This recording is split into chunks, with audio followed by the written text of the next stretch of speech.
The Quran says you are busy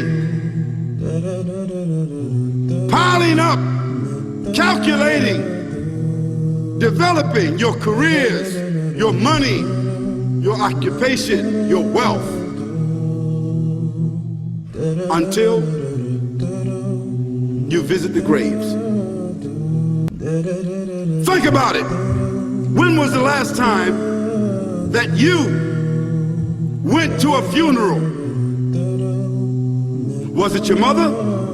Was it your father? Was it your grandfather? Was it your uncle? Was it your cousin? Was it your friend? Was it your wife? Was it your husband? The last time that you visited the grave, when you went to a funeral and you saw that person whom you loved that was laughing, crying, live, boasting, wealthy, educated, denying, arrogant, whatever they were.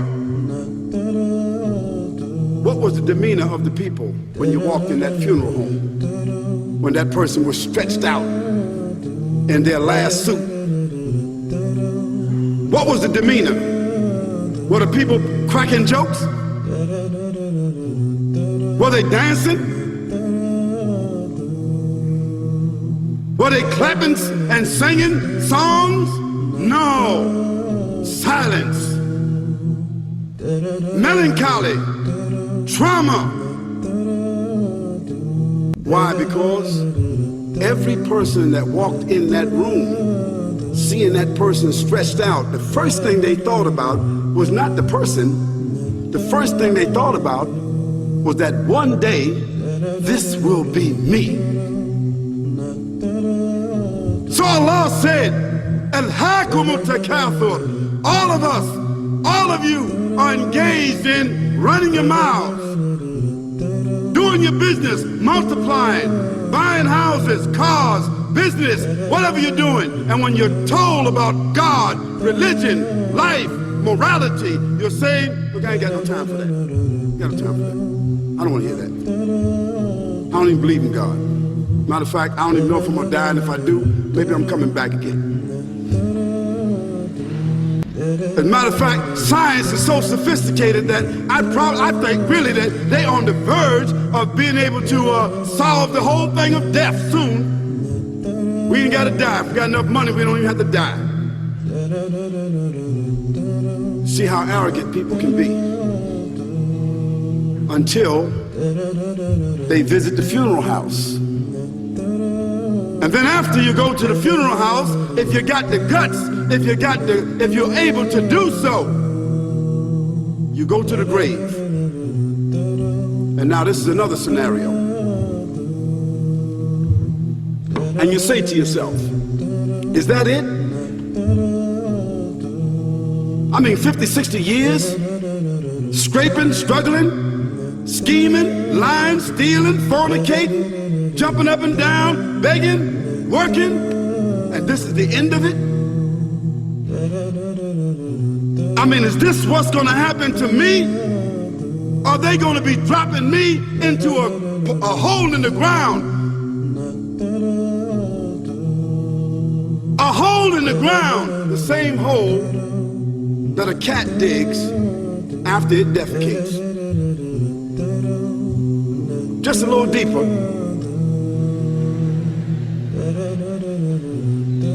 But for the same reason. The cat digs a hole because the cat has dignity. Something that human beings don't seem to have.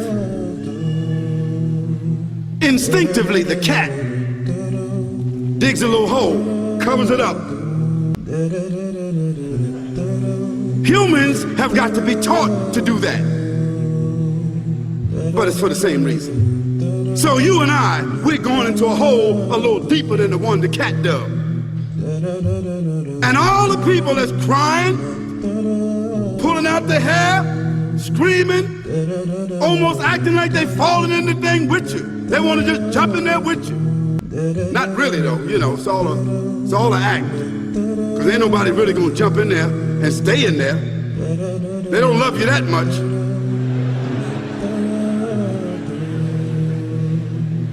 And then after all the shoveling get done, and they fill it up, and the box, you can't even see the box no more, the coffin that cost $5,000. I don't know what did they burn somebody a $5,000 coffin for?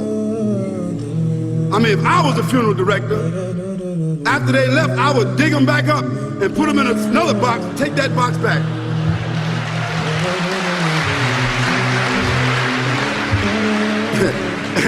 And honestly, I'm telling you, that's what they do. Yeah. So after all the money and all the drama, and they dig that hole and put you in there and cover you up, and everybody goes back to the place, go back to mama's house or daddy's house or whoever's house, and we cook some chicken or whatever it is, and we do a little dancing and drink some scotch and forget all about that person, and then we want the lawyer to come now and talk about, divvying up the spoils.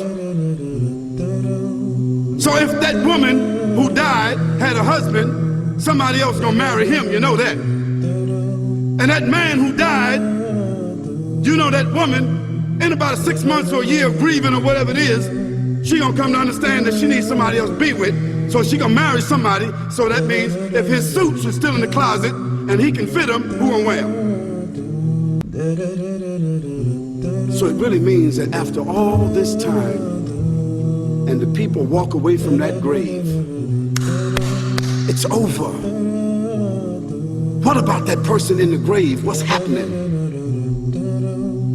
Because you know and I know that death is almost like sleeping.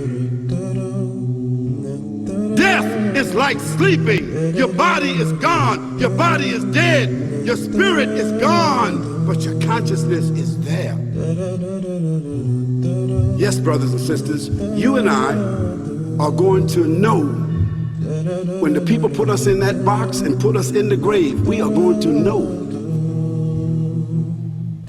Your spirit is gone. You can't shout. You can't call out. You can't say, don't leave me here. But you're going to be hearing and you're going to be seeing, because that's a different kind of consciousness. But you can't move.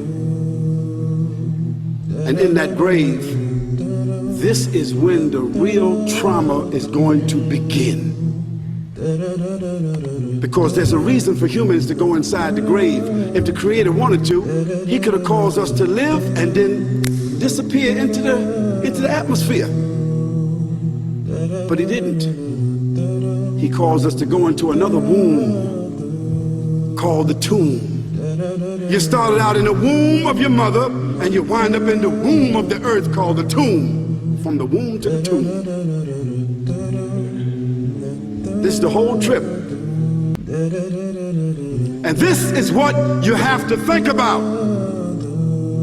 That grave is going to be a place of drama and trauma. A place where you're going to be questioned before you're resurrected.